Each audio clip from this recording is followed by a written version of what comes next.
ತೆಂಗಿನ ಮರಗಳಿಗೆ ಬಿಳಿ ಹೇನಿನ ಬಾಧೆ ಕ್ರಮಕ್ಕೆ ತಾಲೂಕಿನ ಹಣಕುಣಿಯಲ್ಲಿ ರೈತ ಸುರೇಂದ್ರನಾಥ್ ಹುಡ್ಗಿಕರ್ ಮನವಿ. ತೆಂಗಿನ ಮರಗಳಿಗೆ ಬಿಳಿ ಹೇನಿನ ಬಾಧೆ ಹೆಚ್ಚುತ್ತಿರುವ ಕಾರಣ ಬಹುತೇಕ ತಾಲೂಕಿನಾದ್ಯಂತ ತೆಂಗಿನ ಮರಗಳು ಒಣಗಿ ಹಾಳಾಗುತ್ತಿವೆ. ಕಾರಣ ಹೇನಿನ ಬಾಧೆ ನಿಯಂತ್ರಣಕ್ಕಾಗಿ ಸಂಬಂಧಪಟ್ಟ ಇಲಾಖೆ ಅಧಿಕಾರಿಗಳು ಅಗತ್ಯ ಕ್ರಮ ಕೈಗೊಳ್ಳಬೇಕು ಎಂದು ರೈತರು ಆಗ್ರಹಿಸಿದ್ದಾರೆ. ಈ ಕುರಿತಂತೆ ತಾಲೂಕಿನ ಹಣಕುಣಿ ಗ್ರಾಮದ ರೈತ ಸುರೇಂದ್ರನಾಥ್ ರಾಜಣ್ಣ ಹುಡ್ಗಿಕರ್ ಅವರು ಶುಕ್ರವಾರ ಸಂಜೆ 5:15ಕ್ಕೆ ಈ ಮೂಲಕ ಸಂಬಂಧಪಟ್ಟ ಇಲಾಖೆ ಅಧಿಕಾರಿಗಳಿಗೆ ಮನವಿಯನ್ನು ಮಾಡಿದರು.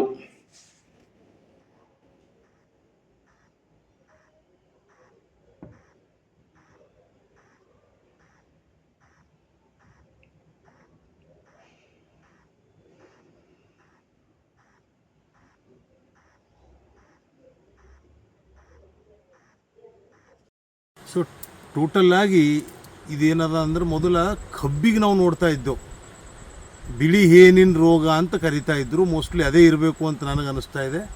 ಈಗಾಗಲೇ ಸಂಬಂಧಪಟ್ಟಂಥ ಹಾರ್ಟಿಕಲ್ಚರ್ ಆಫೀಸರ್ ಹುಮ್ನಾಬಾದ್ ಅವರಿಗೂ ಕೂಡ ನಾನು ವಿಡಿಯೋ ಕಳಿಸ್ತಾ ಇದ್ದೀನಿ.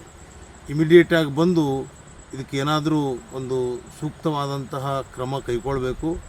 ಇದು ನಿಯಂತ್ರಣ ಮಾಡದೇ ಇದ್ದರೆ ಎಲ್ಲ ತೆಂಗಿನ ಮರಗಳು ಹಾಳಾಗಿ ಹೋಗ್ತಾ ಇವೆ. ಈಗಾಗಲೇ ಅಲ್ಲಿ ಎದುರುಗಡೆ ನೋಡಿ, ಅದು ಒಂದು ಚಿಕ್ಕ ತೆಂಗಿನ ಮರ, ಅದು ಇದೇ ಒಂದು ರೋಗದಿಂದ ಎಫೆಕ್ಟಾಗಿ ಇಡೀ ತೆಂಗಿನ ಮರ ಒಣಗಿ ಹೋಗಿದೆ. ಹೀಗೆ ನಮ್ಮ ಒಂದು ಹೊಲದಲ್ಲಿ ಒಂದು 5-6 ತೆಂಗಿನ ಮರಗಳು ಈ ಥರ ಹಾಳಾಗಿ ಹೋಗಿವೆ. ಅದಕ್ಕೆ ಎಲ್ಲ ಕಡೆ ನಾನು ಬೇರೆ ತೋಟದಲ್ಲೂ ಕೂಡ ನೋಡಿದ್ದೀನಿ, ಅಲ್ಲಿ ಕೂಡ ಇದನ್ನೇ ಅಬ್ಸರ್ವ್ ಮಾಡಿದ್ದೀನಿ. ಇದೇ ಥರ ಸ್ಪ್ರೆಡ್ ಆಗ್ತಾಯಿದೆ.